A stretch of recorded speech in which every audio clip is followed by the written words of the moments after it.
Hello welcome back to my channel. എൻ്റെ പേര് ഗീതു ലിബിൻ. അപ്പോൾ കഴിഞ്ഞ വീഡിയോ നമ്മൾ കണ്ടിട്ടുണ്ടായിരുന്നു എങ്ങനെയാണ് ബ്രിട്ടീഷ് സിറ്റിസൺഷിപ്പ് അപ്ലൈ ചെയ്യുന്നത് എന്നുള്ളത്. അപ്പോൾ സിറ്റിസൺഷിപ്പ് അപ്ലൈ ചെയ്ത് കഴിഞ്ഞ് നമുക്ക് നാച്ചുറലൈസേഷൻ സർട്ടിഫിക്കറ്റ് കിട്ടിക്കഴിഞ്ഞാൽ ഉടനെ തന്നെ നമുക്ക് അടുത്ത ദിവസം തന്നെ നമുക്ക് ബ്രിട്ടീഷ് പാസ്പോർട്ടിന് അപ്ലൈ ചെയ്യാവുന്നതാണ്. അപ്പോൾ അതിന് എന്തൊക്കെ ഡോക്യുമെൻറ്റ്സ് ആണ് വേണ്ടത്, അതെങ്ങനെയാണ് അപ്ലൈ ചെയ്യുന്നതെന്നുള്ളത് ഞാൻ ഈ വീഡിയോയിലൂടെ ഡീറ്റെയിൽ ആയിട്ട് പറഞ്ഞു തരാം. അപ്പോൾ അപ്ലൈ ചെയ്യാനായിട്ട് British passport for child born in UK എന്ന് നമ്മൾ ഗൂഗിളിൽ സെർച്ച് ചെയ്യുമ്പോൾ get a passport for your child, apply for a first child പാസ്പോർട്ടിൽ ക്ലിക്ക് ചെയ്യുമ്പോഴേക്കും നമ്മളിങ്ങനെ ഒരു ഗവൺമെൻറ്റിൻ്റെ ഒരു ലിങ്കിലേക്ക് പോകും. അപ്പോൾ അവിടെ ചെല്ലുമ്പോൾ നമുക്ക് എന്തൊക്കെയാണ് അതിൻ്റെ ക്രൈറ്റീരിയ, എങ്ങനെയാണ് ഓൺലൈൻ അപ്ലൈ ചെയ്യുന്നതെന്നൊക്കെ ഉള്ളത് കാണാൻ പറ്റും. ഇപ്പോൾ ഇതിൻ്റെ കോസ്റ്റ് എന്ന് പറയുന്നത് 61.50 ആണ്. പിന്നെ എന്തൊക്കെയാണ് നമ്മൾ വേണ്ടത്, ഓൺലൈൻ അപ്ലൈ ചെയ്യാൻ വേണ്ടി ഫോട്ടോ വേണം, സപ്പോർട്ടിങ് ഡോക്യുമെൻ്റ് വേണം, പിന്നെ നമ്മുടെ ഇത് അടയ്ക്കാൻ വേണ്ടിയിട്ട് ഡെബിറ്റ് ഓർ ക്രെഡിറ്റ് കാർഡ് വേണം, പിന്നെ സ്റ്റാർട്ട് നൗ കൊടുക്കുക. പിന്നെ ആദ്യത്തെ question, do you leave in the UK?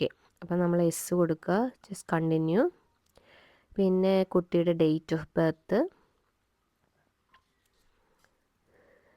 അപ്പം സ്റ്റാൻഡേർഡ് വേണോ ഫാസ്റ്റ് ട്രാക്ക് വേണോ എന്ന് ചോദിക്കും. ഇപ്പോൾ സ്റ്റാൻഡേർഡ് എന്ന് പറയുന്നത് യൂഷ്വലി വിതിൻ 3 വീക്സ് കിട്ടും. ഫാസ്റ്റ് ട്രാക്ക് ആണെങ്കിൽ വിതിൻ 1 ഡേയ്സോ 2 ഡേയ്സിനുള്ളിൽ കിട്ടും എന്നാണ്. പിന്നെ ഫോട്ടോയുടെ ക്രൈറ്റീരിയ, എങ്ങനെയുള്ള ഫോട്ടോയാണ് വേണ്ടതെന്നൊക്കെ ഉള്ളത്. പിന്നെ നമ്മൾ ഫോട്ടോ നമ്മുടെ ഫോണിൽ എടുത്തിട്ട് നമ്മൾ അപ്ലോഡ് ചെയ്യുക. എൻ്റെ കയ്യിൽ സിറ്റിസൺഷിപ്പിനുള്ള ഫോട്ടോ ഉണ്ടായിരുന്നു, ആ ഫോട്ടോ തന്നെയാണ് ഞാൻ യൂസ് ചെയ്തത്. അപ്പം ഫോട്ടോ ആണെങ്കിൽ നമ്മൾ നമ്മുടെ ഫോണിൽ നിന്ന് തന്നെ ഇതിലേക്ക് അപ്ലോഡ് ചെയ്യുക. അപ്പം ഫോട്ടോ ഓക്കെ ആണെങ്കിൽ അവർ ഓക്കെ എന്ന് കാണിക്കും. പിന്നെ do you have any passport from other countries? ഉണ്ട്, എൻ്റെ കൊച്ചിന് ഇന്ത്യൻ പാസ്പോർട്ട് ഉണ്ട്. അപ്പം നമ്മളത് എസ് കൊടുക്കുക. Do you have A naturalisation or registration certificate? അതുണ്ട്. അതില്ലെങ്കിൽ നമുക്ക് ബ്രിട്ടീഷ് പാസ്പോർട്ടിന് അപ്ലൈ ചെയ്യാൻ പറ്റത്തില്ല. അപ്പോൾ സിറ്റിസൺഷിപ്പ് അപ്ലൈ ചെയ്യുമ്പോൾ നമുക്ക് ഇങ്ങനെ ഒരു സർട്ടിഫിക്കറ്റ് കിട്ടും. അപ്പോൾ അതിൻ്റെ നമ്പർ നമ്മളിവിടെ കൊടുക്കേണ്ടതായിട്ടുണ്ട്. അപ്പോൾ എസ് അടിച്ചിട്ട് കണ്ടിന്യൂ കൊടുക്കുക. പിന്നെ apply for first UK passport. പിന്നെ കോസ്റ്റ് എന്ന് പറയുന്നത് സ്റ്റാൻഡേർഡ് പാസ്പോർട്ടിന് 61 പൗണ്ട് മിച്ചമാണ്. പിന്നെ നമ്മൾ ഓൺലൈൻ ആപ്ലിക്കേഷൻ ഫില്ല് ചെയ്യുക, പിന്നെ പേ ചെയ്യുക, അങ്ങനെയുള്ള കാര്യങ്ങളൊക്കെ വീണ്ടും ജസ്റ്റ് ഒന്ന് വായിച്ചു നോക്കുക. പിന്നെ പേരൻസിൻ്റെ ഡീറ്റെയിൽസ് വേണം, ആപ്ലിക്കൻറ്റിൻ്റെ ഡീറ്റെയിൽസ് വേണം. അങ്ങനെ ജസ്റ്റ് കണ്ടിന്യൂ ചെയ്യുക.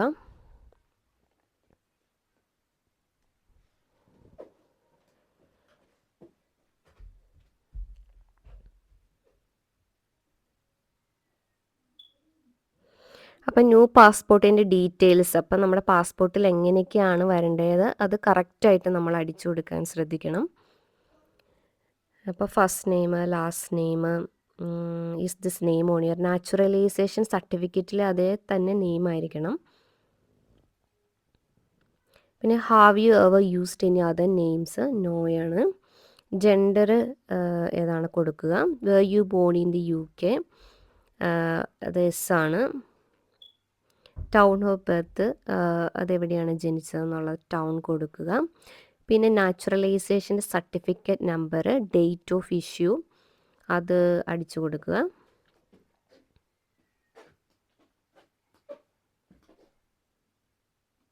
പിന്നെ നമ്മുടെ ഫാമിലി ഡീറ്റെയിൽസ് ആണ്, കണ്ടിന്യൂ കൊടുക്കുക. നമ്മുടെ പേരൻസിൻ്റെ ഡീറ്റെയിൽസ് ഒക്കെ കൊടുക്കേണ്ടതായിട്ടുണ്ട്.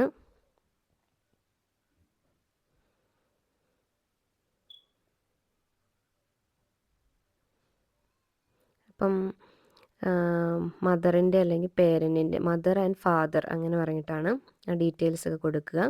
പിന്നെ വെറുതെ മാരീഡ് ആണോ അല്ലയോ എന്നുള്ള കാര്യങ്ങളൊക്കെ ചോദിച്ചിട്ടുണ്ട്.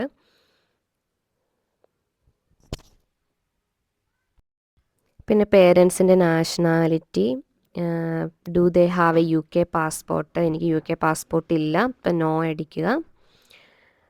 ഡീറ്റെയിൽസ് ഒക്കെ കറക്റ്റ് ആണോ നോക്കിയിട്ട് കണ്ടിന്യൂ ചെയ്യുക. പിന്നെ ഫാദറിൻ്റെ details, town of birth, country of birth, എല്ലാ ഡീറ്റെയിൽസും കൊടുക്കുക. പിന്നെ നമ്മുടെ പോസ്റ്റ് കോഡ് അടിച്ചു കൊടുത്തിട്ട് പിന്നെ ഇമെയിൽ ID ഒക്കെ ചോദിച്ചിട്ടുണ്ട്, ഫോൺ നമ്പേഴ്സ് അതൊക്കെ കൊടുക്കുക, കണ്ടിന്യൂ ചെയ്യുക. പിന്നെ അപ്ഡേറ്റ്സ് എങ്ങനെ കിട്ടേണ്ട, ഇമെയിൽ വഴിയാണോ? ടെക്സ്റ്റ് വഴിയൊക്കെ ആണോ എന്നുള്ളത്. പിന്നെ നമുക്ക് സ്റ്റാൻഡേർഡ് ആണോ അതെയോ ഫ്രീക്വൻറ്റ് ട്രാവലർ ആയിട്ടുള്ള, അപ്പം ഞാൻ സ്റ്റാൻഡേർഡ് ആണ് കൊടുത്തത്. അങ്ങനെ കണ്ടിന്യൂ ചെയ്യുക.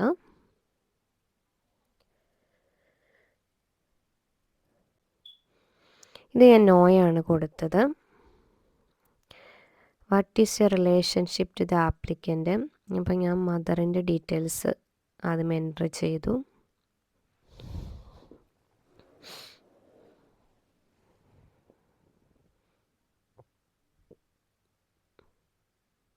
അങ്ങനെ കണ്ടിന്യൂ ചെയ്യുക.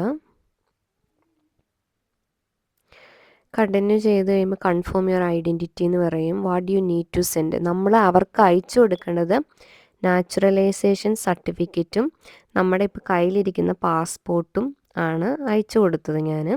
പക്ഷേ രണ്ടാമത് അവരെൻ്റെ അടുത്ത് വീണ്ടും റിക്വസ്റ്റ് ചെയ്തു കൊച്ചിൻ്റെ ബർത്ത് സർട്ടിഫിക്കറ്റ് അയച്ചു കൊടുക്കണമെന്ന് പറഞ്ഞു. അപ്പോൾ അത് ഞാൻ അയച്ചു കൊടുത്തിട്ടുണ്ടായിരുന്നു. പിന്നെ ഞാനാണ് സെക്യൂർഡ് ആയിട്ടുള്ളതാണ്. ഇപ്പോൾ 5 പൗണ്ടും കൂടെ എക്സ്ട്രാ വന്നു എനിക്ക്. അതായത് 66.50 ആണ് ഞാൻ പേ ചെയ്തത്. എഗ്രി ചെയ്യുക. Continue to the payment. അങ്ങനെ പേയ്മെൻറ്റ് അടച്ച് കഴിയുമ്പോഴേക്കും അത് ഓക്കെ ആകും.